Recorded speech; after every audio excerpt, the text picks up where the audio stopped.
Hello, bonjour. Welcome in this new episode of Globetrotter. Episode that is going to take you all around the world with our new guest and reporter, Natalia Bertrán. Natalia has the recording for us accessible all the way from Pitcairn Island. She took us from the beginning of the trip and until the end of this adventure. Today she is going to share all the trip, all the tips that she has on the travels with you. So please do not hesitate if you have any questions that you would like to ask her on countries around the world, on tips that you would like to have, advice that you like to get before you travel to any workplaces. Be my guest, and we would love to hear from you. Actually, it would be wonderful if you would share your thoughts, but also ask questions to Natalia. Natalia is in California, and I am here in Europe, and we are doing this interview together for you and with Natalia. Hello, Natalia. Welcome to this episode of Accessible. Thank you so much for agreeing to be here with me today. And you are all the way in California.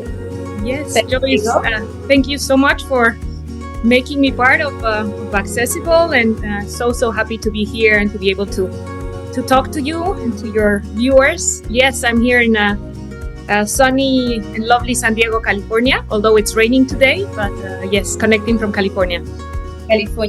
Talking about the viewers, today we're happy to tell you that we have 500 plus subscribers, so we are really happy. And then today I am in the new studio, our new Accessible studio. So next time you are in Europe and we have an interview, you will be here with me sitting, hopefully. So tell me, thank you so much for being our reporter, our eyes when you are traveling to Pitcairn Island. So this is how this episode is already now being viewed on YouTube. It is receiving a lot of viewers. So first, before we even start talking about Pitcairn or any of your travels, can you please give me a little introduction about yourself so that I know you very well, and I know you are a fantastic person. That's why you are here on Accessible. But please tell me a little bit of yourself. Thank you, Joyce. Yes, so I am a mixture of cultures and nationalities, although I have to say my nationality that is closer to my heart is Mexico. That's sort of where I was born and raised, although I have an extremely international family that lives all over the world. I am French, American, and Mexican, and I have lived in 6 different countries. I am very big passionate of traveling, about learning about all the cultures, and that's actually what I do as my professional career. I have an educational agency, and I work for different universities and programs around the world where I'm encouraging and helping kids and young adults to pursue their education in other countries. So I've been doing that for many years. I'm happily married to Felix, my husband, who's also passionate of traveling, and I do get to do some travels with him. And a mother of 2 boys that you know well, because I know our kids grew up together when you were living in San Diego. So I have 2 teenagers that are also very international. And actually, I'll tell you later about the program that Jorge, my eldest son, is doing that goes very much in line with what you do. He's going to be in a gap year program where he's going to be traveling around the world in 7 different regions, doing very interesting conferences and programs. And it's a great. Yeah, we can talk about that later. So that's a little bit about me. So okay, well, and also one big thing is that, well, part of your life as well, what is very interesting. I know you travel and you have taken your mom onto several trips with you. Please tell me how this happened. So yes, my mother, I think all this passion for travel comes from her. So first it was her making me travel. And now I'm actually sort of leading the trips and helping organize and sort of encouraging discovering new places. Yeah, my mother is a very adventurous woman, somebody that's always been very interested in in seeing new places. So she's French and Mexican, but she lived for 10 years in West Africa, in Togo and Guinea-Bissau. In Guinea-Bissau, she actually started a French school there. So she's always been, very worldly and interested in living in other places. Now she's in France. And since we really don't see each other much, we decided we would do an incredible trip together every year. We've been doing that for the past 20 years, where it's just, the two of us, two women traveling, and there's no country, I tell her, or, region in the world that she will say no. She's very adventurous and curious, and she always says yes. Unfortunately, she's still very healthy and energetic that she agrees to go with me to all these incredible places. And I do happen to know her because now our viewers know that I used to live, and I'm still like part of my life is still also in the US. So I know very well your mom, and I give her a big kiss. She's a wonderful lady, very dynamic, and I have been. It was a pleasure watching her when she was in Pitcairn, and it was nice to see her how she just went with the flow and very comfortable, showing the vegetations around her.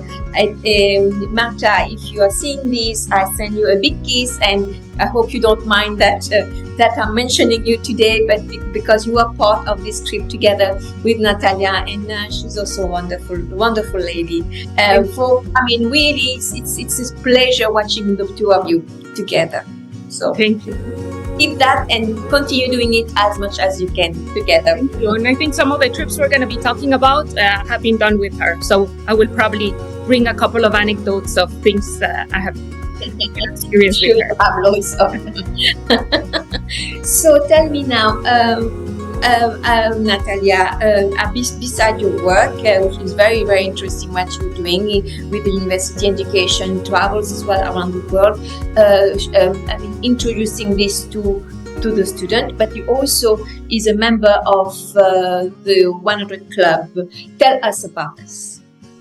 Yes, it's an organization called Traveler Century Club that I actually heard about it through another fellow traveler. I don't remember where I was, maybe Antarctica or Russia, I don't remember. But it's just found this organization that it's completely aligned with what I love doing. And it's an organization that was founded in 1954.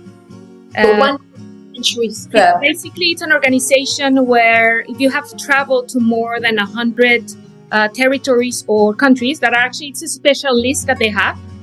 But basically, if you have traveled to more than 100 of those territories and regions, you are able to be a member. So, of course, and they have gatherings, they have chapters all over the world. I think there's 1,400 members. And they are all over the world. And we, have different meetings. There's actually a chapter here in San Diego, and I always go whenever I'm not traveling. And it's great because I'm always with people that they would never ask you, like, why would you want to go there? Or, where is this country? I mean, it's incredible. I have been met very interesting people that share the same passions as I do. As you do. Wonderful. And so this year, and so you started, of course, traveling. Every year you travel. And in 2024, tell me, what countries did you do? So 2024, so that was last year. I did at the end of the year this incredible trip with my mother to Pitcairn. We just figured that we wanted to go to the most remote inhabited island in the world. So probably when you see the video, it doesn't look that remote when you see how incredibly, civilized and first world it looks when I'm interviewing Heather. But this place, it's very unique. It's in the middle of the Pacific. It took us a whole week just to get there. So I always had it in my mind. I had seen that in the map, this little rock in the middle of the ocean. So it was a very, very unique place to go. And I was very happy to be able to do it. And of course, around that trip, I decided to, since one of the stops was in Polynesia, I decided to go to the Cook Islands and to the Gambier Archipelago, which is where you can see the black pearls. It's a very interesting place in the world because it's the furthest away archipelago of the French Polynesia. And it's not very touristy because it's a very rich area because of the the cultivation of black pearls. So it was very, very unique. So that was sort of where the biggest highlight of 2024. Of course, I did other. Yes, and you did say hello to us from over there several times live and with the guests ever, which I say salute today. I'm sure she will be watching this. And this episode on Pitcairn have received a lot of likes, a lot of viewers really like this episode. And also I wanted to underline that for me, I remember when you told me about Pitcairn Island, it was when I came to California in around October or September last year. We talked about that, and then I said, this is interesting because why? I always loved this island, even though I never totally discover the vegetation and everything, but I knew about it because throughout my teens life, I love watching The Bounty, especially with Mel Gibson, which I found very super handsome in that movie with Anthony Hopkins, and I thought it was wow. And obviously this stick to you, certain movies like this, and when I watched this movie, The Bounty, so I was very curious, where did they took that ship so they could hide from the Marines, from the British Marine, that they were actually mutineers, right? They didn't want to go back. So it was in 1750, I believe, correct? This happened. So, and this is how, when you say this, and I remember we were just gathering with friends, and then you were just saying, I'm going, and I remember, oh my gosh, this is an island that I watched and over and over, at least the movie, because at the end they went and hide, and this is how they found Pitcairn. Exactly.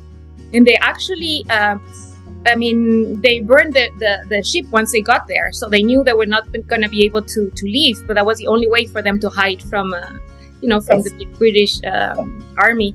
And you know why it was not found, this island? Because it was misplaced in the map. So in the British maps, they put the island, I don't know if it was 200 kilometers, so just you can imagine the immense ocean, it was just missed. And the mutineers remember that, having seen it when they were on the way to Tahiti, and that say, this is a place where we can go. So yes, exactly. And this is why when the Royal Army were looking for them, they couldn't find it because on the map they had misplaced that spot, right? So this is amazing, and I thought it was amazing for you to go all the way over there with your mom. So that's why and thank you so much. You did a great job reporting on it. Heather and everyone else that participated in Heather's husband, I believe, also were talking with you. And then the total, everyone who have participated in that episode with you, with the filming together with you, I would like to, from the bottom of my heart, to thank them so much. They all have greeted us from Pitcairn, and I really, really thank you very, very much. It was amazing to see you, to be able to talk to you, and the recording was very good. So thank you. Thank you to everyone on Pitcairn Island, Cook Island, and the other island, where this wonderful gentleman who wished us a Happy New Year, Merry Christmas. I misplaced his name, or I didn't get his name. The one with the blue. Yes. He was cooking the fish, on the island. In the Gambier, in Mangareva, one of the islands close to Mangareva and the Gambier.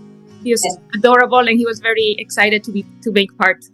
And to be part of the filming and accessible. So I thank him too, and to everyone else that have been participating in that video. So tell me, what was the most, because we had a whole episode, by the way, to our viewers, you can always go and watch the episode that is now running on our channel. So you can go and check our editing person, Tanya, have put a lot of shorts and little videos on Pitcairn, so they can go and watch it. But tell me, Natalia, what was the thing, or event or things that happened that really was for you a memorable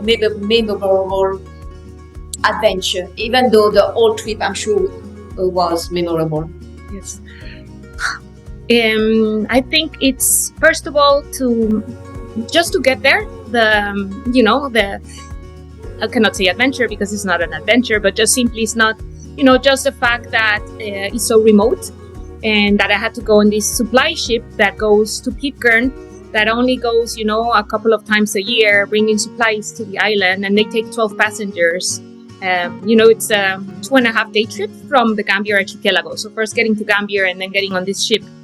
And they give priority to people that are from Pitcairn, but if they have availability, they bring tourists like me. So I think that part of what was special was the remoteness and getting there. And then what was very surprising is the warmth of the people and how happy they were to host us. Of course, there's no hotels in the island. There's only 47 people living there. So, I felt like I just arrived to my family, and just everything we were, they asked us when we arrived what we wanted to do. There's some people that arrived to Pitcairn and they want to sort of write or just observe the stars, being in such a remote place. You have the cleanest, there's absolutely no light pollution. So other people get inspired to write. And when Heather asked us what we wanted to do, said we just want to be with you, with the people from the island, and do as many possible things as you do, and see how you live and why you chose to be here. And just seeing their day to day. These are very well-traveled, cultured people. So it's not maybe like in Papua New Guinea, where it's very remote. Very people that have never seen the civilization or lights or cars, etc. These are people in Pitcairn are people that have traveled quite a bit and understand the world very well. So it's very interesting to share, and see how they live. Yes, so I think that would be the most. And I was saying, actually, Heather and Terry, they're the 7th generation descendant from the Bounty. So pretty much everybody living in the island is a descendant from the mutineers. So It's incredible how it has stayed, all these years. And they're there willing, and it's actually very easy to go there. I completely recommend. I mean, it's complicated because it's far away, but once you do it and once you're there, it's very, very convenient. They, treat you incredibly well. The house we stayed in, Heather House, was fantastic. So, but I would say that was the most special. Just to finish on that, so Heather and Terry, especially Heather, is the Fulcrum Point for Pitcairn. So if anyone wants to go visit Pitcairn, they should contact her. Yeah, actually, the Pitcairn Tourism website. If you just Google Pitcairn Tourism, you will get to a page that actually she manages, and she will guide you every single step of the way on how to get there. About the host families, and all the details you need to know.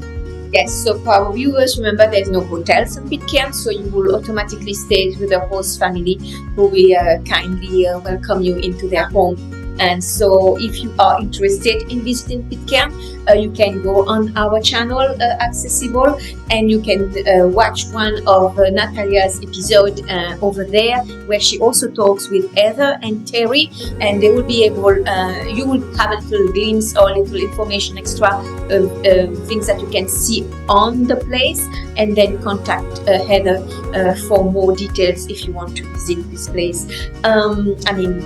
It's actually a place that is so, I believe, really unique, that even me now, I'm always a little bit worried about traveling so far away, because I saw the boat and I am a person who gets seasick very easily. So that's why I take boat very, very seldom. So maybe later on you will have some tips for the people who get seasick, who are afraid to take boats, but still would love to go and visit Pitcairn, or maybe they shouldn't and should go travel to a different destination.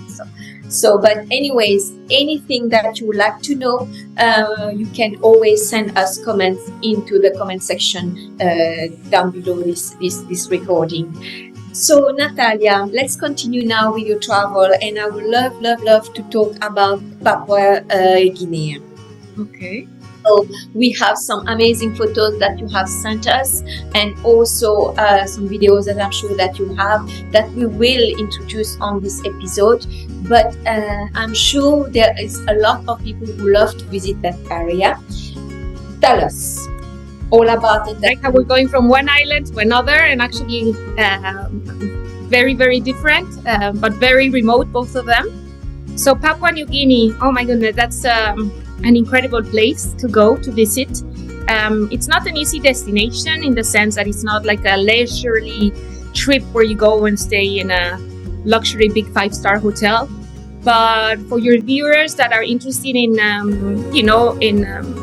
anthropology, sociology, are interested in seeing the nature, meeting people that are living in very, very remote locations with very unique and distinct traditions, that is a very interesting place to go. So Papua New Guinea, for those that don't know, is just on the northeast, sort of from Australia. So to get there, you have to generally fly through Sydney or, one of the different cities in Australia, and then you fly to Port Moresby. And then in Port Moresby, Port Moresby doesn't have much, that's the capital. But then from there, you have a plateau of opportunities. What is very interesting about Papua New Guinea, Joyce, is there's so many different cultures and ethnicities. It's actually the most diverse linguistic country in the world. They speak more than 800 languages in a tiny little island. It might not as tiny as Pitcairn, but in a small island. And there are so many languages spoken in that because people, it's very hilly. There's a lot of mountains. So there were tribes living one side of the mountain and other. So they didn't, necessarily mix. So the languages stayed intact, and there's just so many. And it's just a place where you can discover there's an incredible river. There's like deltas, or I traveled with my mother there, and we decided to go to the hills, to see the hill tribes.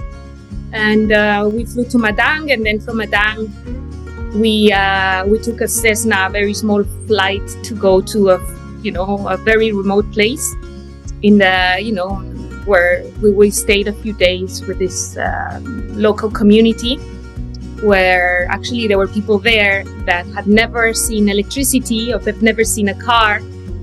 And, just to be able to share our lives with them and vice versa, and to know that even though we're very different, we're not necessarily that different, and that we all share smiles and a big heart. And many times people ask me, how do you communicate?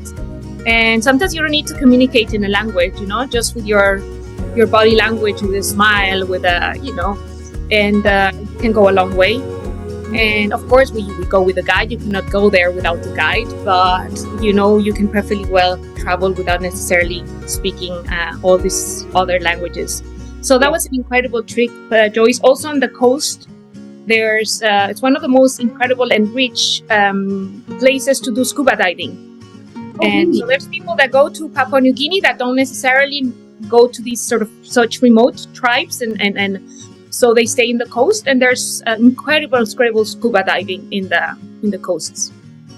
And so the same here. When you get there, there's no hotels. So we have to let our viewers know about that. How did you manage to get in touch then? Who helped you to stay where you stayed during the trip there? So there are hotels in the larger cities, but not in the remote villages where we stayed. So yes, you do have to organize it through an agency, because you need a local guide and you need to find accommodation. So I remember always when I arrived at Port Moresby, our guide told us, I just wanted to tell you, this is not a vacation, this is a trip, because it was really, it couldn't put it better, we didn't always have the comfort of a 5-star hotel, to say the least, but that's sort of what we were looking for. So yes, you do need to do your research. It's not one of those places that you can just arrive there and figure it out. You have to do a lot of research. I'm more than happy to be able to point your viewers on where to do their research, or who should they contact. But yes, for example, just sharing, when we went to you're probably going to see some pictures of the mud people, of the hill tribes, and then we flew to a little village. We took a Cessna flight that I was very afraid of taking, and actually the pilot was a little bit paralyzed. I didn't want to get on the plane. My mother was like, "Oh no, the other half is working really well," And then we took a flight that took us to a landing strip where was another guide waiting for us. And we were left there for 4 days. The plane left. And we walked for about 2-3 hours from that landing strip to this incredible location where we were hosted by this couple that you're going to see in the pictures. They're, I forgot the name of the lady. The man was Gerpert. Adorable family. They were very happy to see us, to have us. Yeah. They were very curious on knowing about why we wanted to go there and to know about our lives. So a lot was through our phones. I could share, pictures from my family and from my country. And then we were staying. They had like a little hut, like an area for travelers, so we could stay. We didn't have to sleep in the same hut or house with them. We actually had an independent accommodation, and actually it was pretty good. And then of course the food was a bit challenging. There were things that we brought along with us, and there were other things, as you can see in these pictures, of just gathering around this hole on the floor where they put all these vegetables. Yes. So what were you eating in that photo? I saw everything on the floor. So is it vegetables? So basically, the people in these areas, that are so remote, a lot of their day goes around what they're going to be eating, and they have certain celebrations around the year, but it's pretty simple life. So they tend to do like a hole in the ground and put burning rocks at the bottom. In many cultures they have it, it is this way of cooking. And they put different vegetables depending on the layers on how fast they get cooked. So the bottom was like potatoes, and then, other types of vegetables, and in the top were more like spinach. And so actually it was incredibly good because there were not, like strange meats or, things. It was pretty much all vegetarian. So they fill this thing on the ground, and then they cover it with leaves, and then they leave it there. It was time to go for a siesta. As you can see, we're just going around and spending time, and then we just shared. They opened and it was actually delicious, even though it looks there on the floor. That doesn't look like, whoa, what are they eating? That was actually not that tough to eat, and it was actually pretty delicious. And they're very They don't eat meat a lot. They do have little pigs, but they're very special. And actually in the entrance to the houses, there's there's sticks like this, and depending how many pigs they've eaten in their lives, they have the mandibles, I don't know how to say, the jaws of the pigs standing like in the entrance. So the richer the family, the more jaws of pigs are in the entrance, right? In the entrance, okay. Entrance. And they tell me, when somebody, for example, when somebody dies, it's a very sad day, but it's also a very happy day. And I said, I'll explain. I said, well, it's very sad because somebody passes, but it's very happy because it's one of the days we get to eat one of the pigs. So you can imagine how, how they value and how they see, their pigs and eating, these celebrations and things. So, but there, they take, very, very much care of their animals, and that's a symbol of richness. They also had some chickens and hens, but they have, they're very lucky because they have water. They have a lot of greens. It's not like a hard, location, like many places where there's deserts and then there's no food. Here they have richness in vegetables and fruits. And tell me just a little anecdote of what was the most scary for you or strange in during this trip, and was the most, I'm sure everything was marvelous, but the one that stick to you that sometimes you think about and say, oh, I like that moment. Yeah, that's actually one that I particularly, and actually I remember that moment quite often. So when we were in this very, very remote, so we flew to this village and then to the landing strip, and then we walked for 2-3 hours. And I'm not very good at taking pictures, and it's terrible because I'm not, I should be more, I was just taking pictures with my phone, and my battery was dying, and I knew I was not going to have my phone for the remaining of the days. And of course, there's no signal whatsoever, right? So I was completely disconnected from the world. And we were in the little village, and my guide, a friend of my guide, told me, "Oh, in the landing strip, there is a man that has a charger, like a electric generator, because they do have light there. They have a generator, and if you trust me with your phone, I could go at night and ask him if he would, charge your phone. And he might say yes, and so we might charge it, and then you can still show us pictures, and you can take them." So I said, "Yeah, of course." So I gave him my phone, and my mother gave him his. And I'm never going to forget, it was night, maybe 9 o'clock at night. The moment I gave him my phone, he was like, his eyes were, like I'm trusting him with something very special. And he put it in his little bag. He was walking barefoot, and I just see him like leaving in the middle of the night with no lantern or anything for 2 hours to get to the landing strip to see if he could charge my phone, right? So in the morning, like sort of 6, 7 in the morning, I opened my door to my hut, and he was sleeping on the floor just outside. The moment I open, he stands up and he says, I managed to charge it. And he was so happy. He told me the whole adventure, that he got to the landing strip, that the man said immediately yes, but that he had to wait next to the phone because he was so worried that somebody could steal it. Wow. So he had to be there for hours just waiting for my phone and then my mother's phone, and that nothing would happen, and everybody was coming and talking about my phone and looking at it. But that he had been successful. So it took a whole adventure of a whole night. And Wow. now when I'm home, and I just connect my phone without even thinking about, how hard it could be for some, and how, so it was really like a reality check of saying, how something so simple that we take for granted. Yes, but also what a devotion from this man to you. I suppose that he wanted to please his visitor. Right? So yeah, he wanted to please, and he was so happy to be able to help. He had this incredible big smile, and I was so silly that I was trying to explain, and I didn't tell him, once you charge it, just put it in airplane mode. Or so by the time he came back, it was like 80%. I'm like, I'm not gonna tell him anymore. But it's a 2 hours trip to go, just to go to the main street. Just to go to that. And then the other thing, which happens a lot when you travel, I had heard that sometimes what I worry is if there's a medical emergency. Of course, going to these places, it's a risk you take, but I try to mitigate the risk as much as possible by investigating beforehand.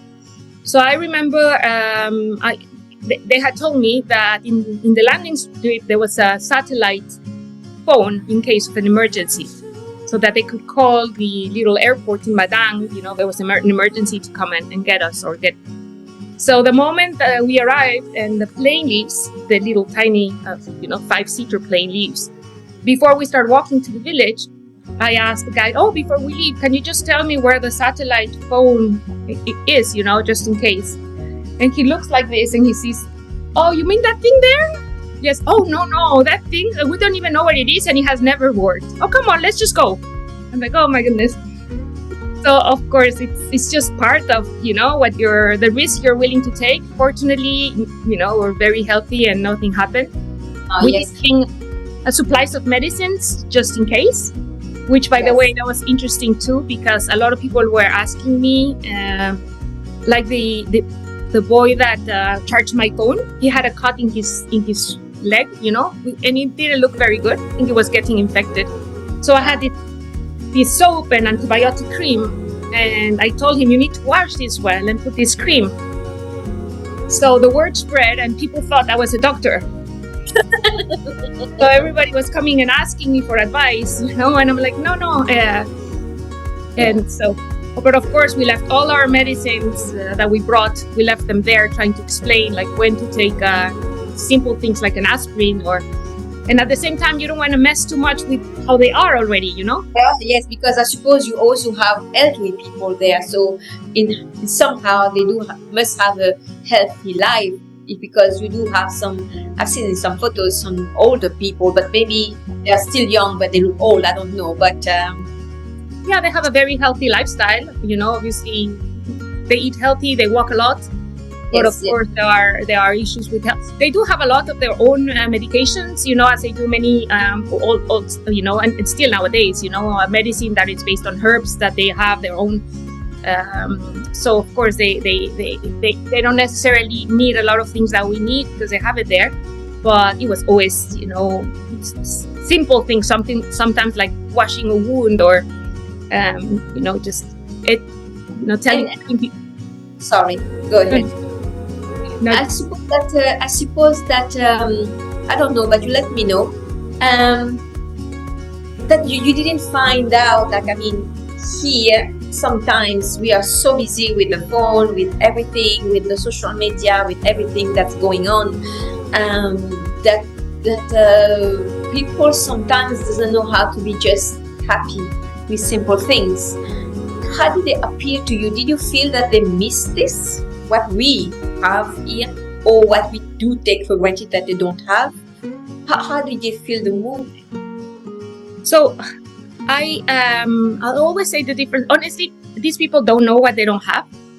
So I found them extremely happy, extremely loving. Of course, they live very simple lives. So it's, I cannot see myself living in a, once I've seen the world, I could just not imagine myself living in those situations. But for somebody like them, I mean, just, how do you measure happiness? It's it by, how much money you have and the advantages you have for, or, all the things that you can possess, or, just having a lovely family, health, living in a peaceful place.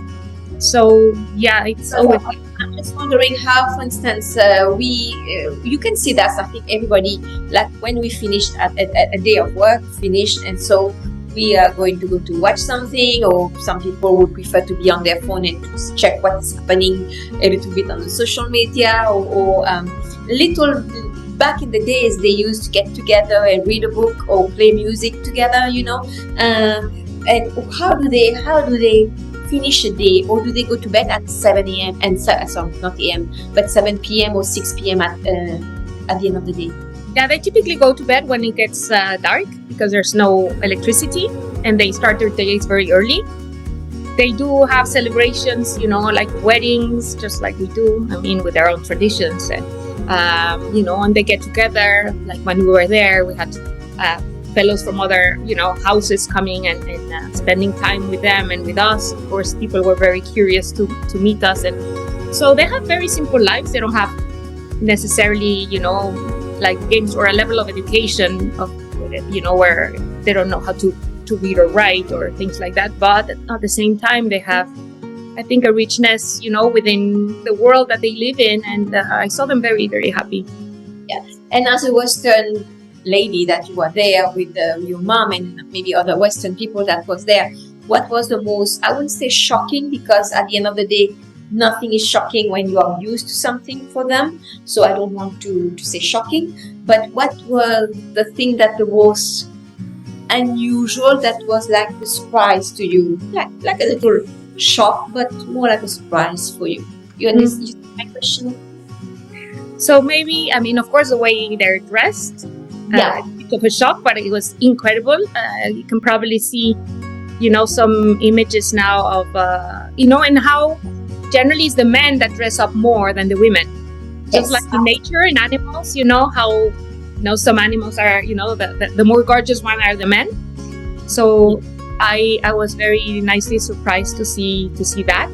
You can see some of these sort of hats that you can see in the picture where they have, I don't know what the name in English, escarabajos, escarabée. A small little coccinelle, yes. They're basically, all the hats are made with that, and and of course, so definitely the dressing was very interesting. Of course, a lot of women are wearing, and men just wearing like very, just small, bottoms, that just different to what we're used to. But we felt, extremely safe, absolutely safe. We felt very, very welcomed and loved, and people wanted us, that like the chef of the village wanted us to know, to share the world, that they were nice people, that were not, because I think they've heard that a lot of people think that there's cannibals in that area. So they were all telling us, no, we don't, please tell people that we don't eat cannibal, we don't do cannibalism.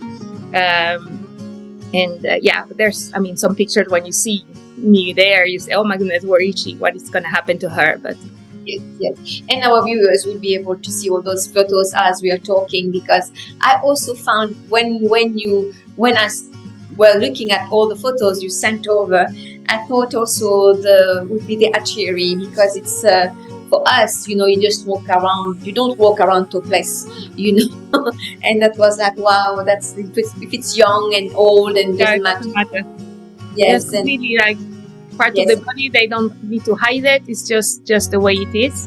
Mm-hmm. Yeah, and I was thinking about the contrast with our Western world, with the plastic surgery, and where we're having breast reconstruction and everything like that, which is fine. We have this, if some people feel comfortable and happy to change their appearances and to have breast implant or whatever, it's fine, totally fine. But I was surprised, to see this contrast that this is happening now, and I saw all kind of forms and people on your photos. That was really, really interesting, really, really interesting.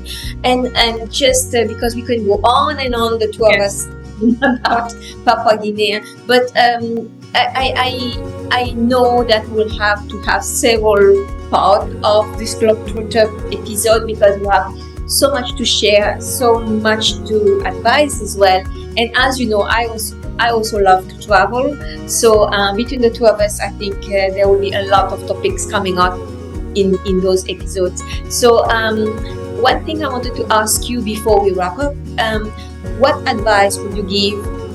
I would say not only a person that is traveling alone, a couple, or a person who decided, okay, I'm going to pack up my bags and I want to go visit these remote places in the world.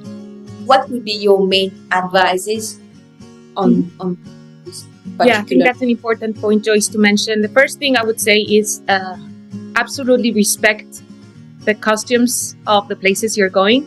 So you do need to do research about where you're going and what is considered normal or not, or just even the way you dress, you just have to be, generally speaking, of course, as you travel, you have to be, I recommend always to be modest in the way you're dressed.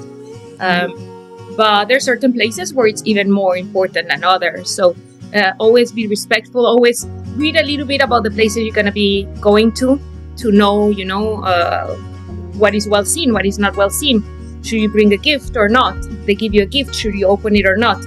Why, in a certain, you go to a temple in a Buddhist temple and you never put your feet, you never show the bottom part of your feet, or you never touch somebody's head. In Papua New Guinea, there were a lot of things that they explain us. So I always recommend that you get informed. Don't assume that people will know you're a foreigner and that you can just do whatever you want. And to have always a very open heart, always, smile and be kind, and also careful with the pictures, with the photographs. I always, some local people find it disrespectful. They do taking pictures of them without asking for permission. So you have to be mindful of that. And of course, read about, the political situation of the country before going to. Sometimes things can change quite rapidly. So from one year to another, there might be like a warning not to travel there. So you have to be aware of that as well.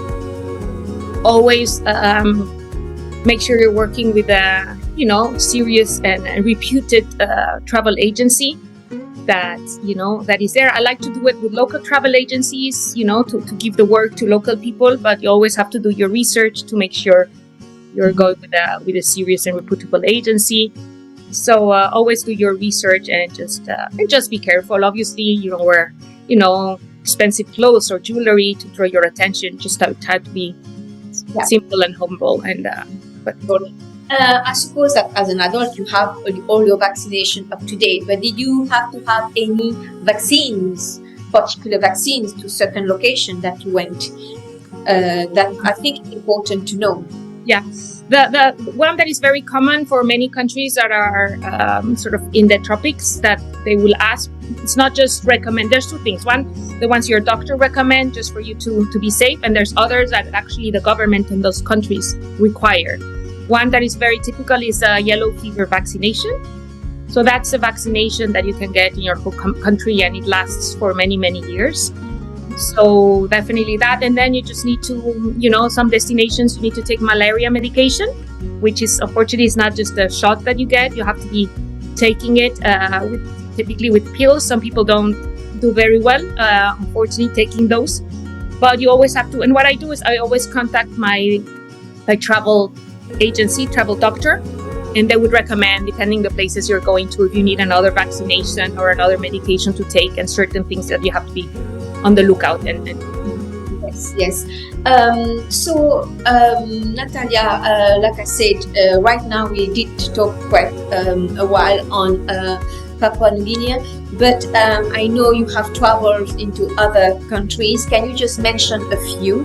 And as I promise it to our viewers, we'll have more part in this episode with you, where we're going to talk about those in more details. But just for the record, just give a few. For sure. Oh my goodness, Joyce. I think we have so much to talk about. I have been fortunate that I have been, actually I counted, how many countries I have been to. It's been 110. So out of the 196, I believe, UN countries. And this is not counting all the other territories. So, and it's very hard to say, when they ask me which one is your favorite, but yeah, we can talk a lot, and I'll be more than happy to share other stories from places from, Antarctica to Uganda, trekking to see the gorillas, or where else, taking the Trans-Siberian train across Russia, sleeping in a ger in the Mongolian desert with a family that had never seen a foreigner, and they actually host us for a few days. Oh my goodness, Indonesia, in the mountains in Java. Mm-hmm. And in Africa, so Papua New Guinea was in sort of the Southeast Asia, but in Africa, yes, for sure. And Guinea-Bissau, where my mother lived. No, so it was not just a traveler. Actually, my mother lived there, and we had some very nice, so many anecdotes to tell you. But I've been in Uganda, Rwanda, Zambia, Zimbabwe, South Africa, many other places. So every place is unique and interesting. Yes. So I really would love to engage our viewers. Please do send us any comments or any countries that that Natalia just mentioned, and would like to have any advice or tips or questions. Simply just send us an email or send a comment into the below comment that section that they have, and we will be happy to. I'm sure Natalia will be happy to answer your questions, and I would love to know your thoughts about what you just saw today, and also how important it is to continue exploring this part of the world, because the world has so many places that we actually only know 2% or something like that of the world, and there are so many hidden, I would think, population, civilization, but culture, maybe civilization less now, but like when you talk about remote places like Uganda, Papua New Guinea has as an island, then you have the remote places that you go to. These are like really still into the old, I would say, at the beginning of when we started to discover those places, right? So it's amazing to be able to live this now in this century, and this year that we are, it's amazing to be able to still experience this. You understand? Absolutely.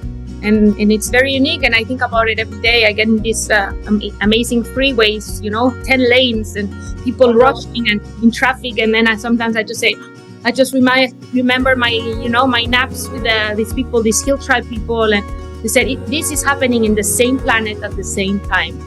So it's a nice reality check to see what a big, incredible, diverse planet we have. And the more I see, the more I realize how much more there is to see. I don't know if you... Yes, how much more there is to see, and also at the end of the day, we are all the same. We're all the same. That's why I think traveling is the best way to keep peace and understanding, and learn about tolerance and empathy, and that's why I do this for a living, and my work is also focused on this. And I think the whole planet would be different if we all had this sort of openness, for other cultures.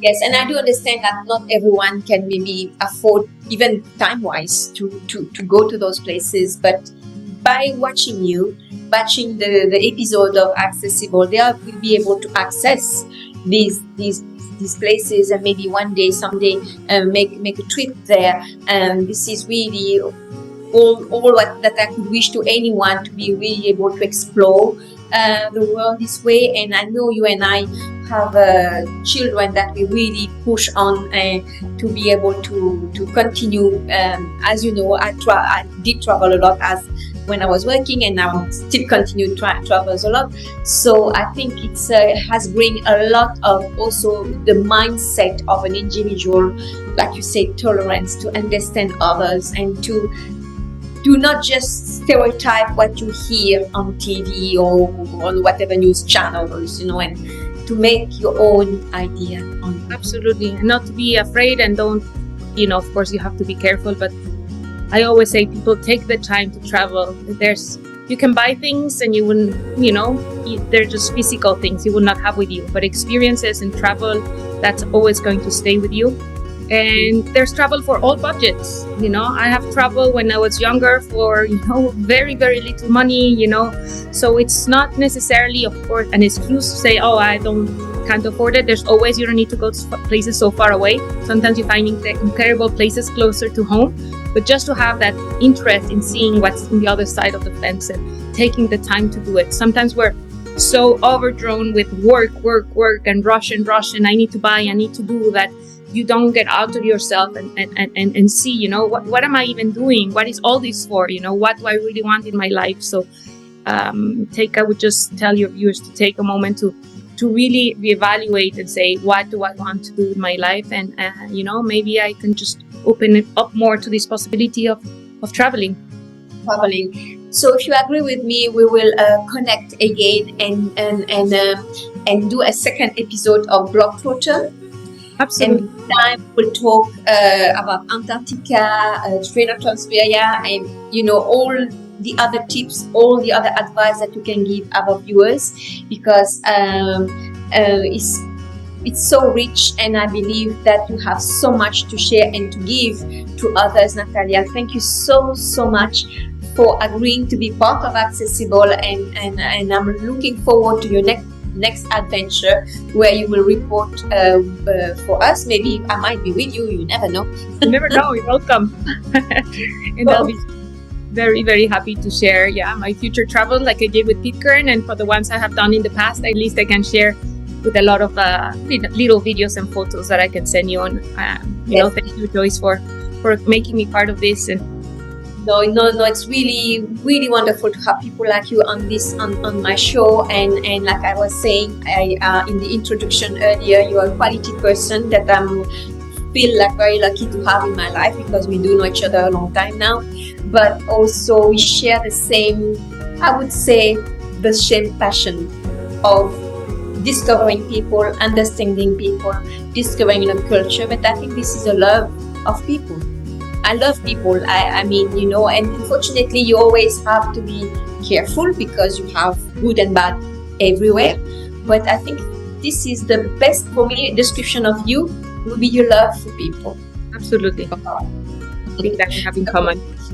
Yes. So now, if that's okay, I'll give you another rendezvous for the second part of the Globetrotter episode, and then we'll talk about the other destination. Maybe we might be together filming together at the time, and again, you are in California and I'm here in Europe, and I'm so grateful of you being part of Accessible. Thank you so much, and we'll stay in touch, and then I will send you a big kiss from the one side of the world to the other side. And thank you so much for filming Pitcairn, being on this boat and still filming with the waves, what's coming and everything. You are wonderful with your mom, and I will tell you, so I will see you next time for the second part. Okay? Thank you. Thank you so much. Bye. Bye.